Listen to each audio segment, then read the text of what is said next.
अस्सलाम वालेकुम students. Lecture number 4 BSc part 1 visual basic. Previous lecture के प्रोग्राम से ही मैं कंटिन्यू करूंगा।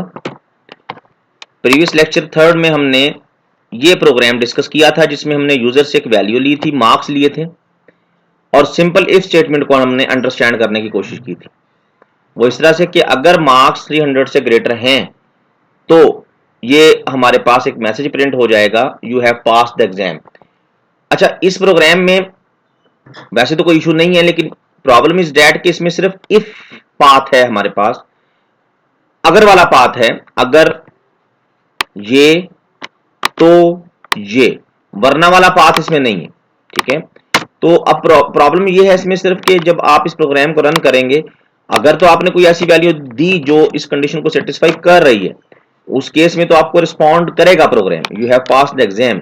बट व्हाट इफ कि अगर आप यहां पे देते हैं कोई वैल्यू जो कंडीशन को सेटिस्फाई नहीं कर रही, तो उस केस में आपका प्रोग्राम रिस्पॉन्ड नहीं करेगा। Is it clear? तो हम चाहते हैं कि कंडीशन के फेल होने पे भी रिस्पॉन्ड करे ना, हमें बताए कि अगर आप पास नहीं है तो फिर ये बताए कि आप फेल हैं। Very simple addition in this program वो ये कि आप यहां पे एक स्टेटमेंट यूज करेंगे, एल्स, जस्ट एल्स कीवर्ड है। और मैं देखिए इसी प्रोग्राम को मैं मॉडिफाई कर रहा हूं और इसी में हमने लिख दिया message box, you have failed the exam. वो एल्स का फ्लेवर हमने ऐड किया। नो, ये एल्स फ्लेवर क्या है? अब ये स्टेटमेंट बन गई है if else statement.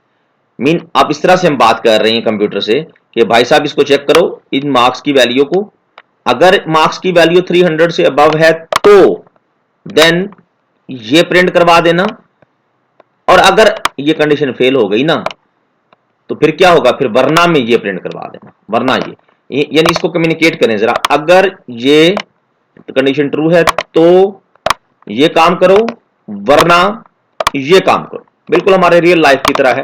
Previous programme में हमने कहा था कि अगर ये कंडीशन ट्रू है तो ये काम करो, बस, वरना वाली हमने बात नहीं की थी। अब हमने इसमें वरना वाला फ्लेवर ऐड कर लिया, तो आपके कुछ प्रोग्राम्स में डेफिनेटली कुछ सिचुएशंस में हमें सिर्फ इफ स्टेटमेंट यूज करना होती है, अगर ये तो ये, बस।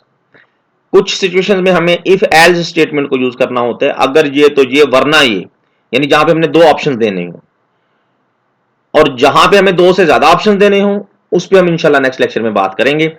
That is if else if statement, if else if statement multiple paths के लिए। फिर बाद में इंशाल्लाह एक वीडियो में मैं इन तीनों स्टेटमेंट्स को कंबाइनली भी डिस्कस करूंगा। अभी मैं बहरहाल इस प्रोग्राम को रन करता हूं। अभी होगा ये कि आप मार्क्स दोगे, लेट्स से अगर आप देते हो मार्क्स 300 से अबव, तो भाई मैसेज आ जाएगा you have pass the exam. और अगर आप मार्क्स दे देते हो लेट्स से 300 से बिलो, तो अब इस केस में भी मैसेज आएगा, ठीक है, जो कि पहले नहीं आ रहा था, you have failed the exam. तो आपने दोनों ऑप्शन दे दिए यूजर को। अगर मार्क्स सेटिस्फाई करेंगे कंडीशन को तो पास, वरना fail. This is if else statement. Previous lecture में हमने इफ स्टेटमेंट डिस्कस की और इस लेक्चर में हमने इफ एल्स को कवर किया। Thank you very much.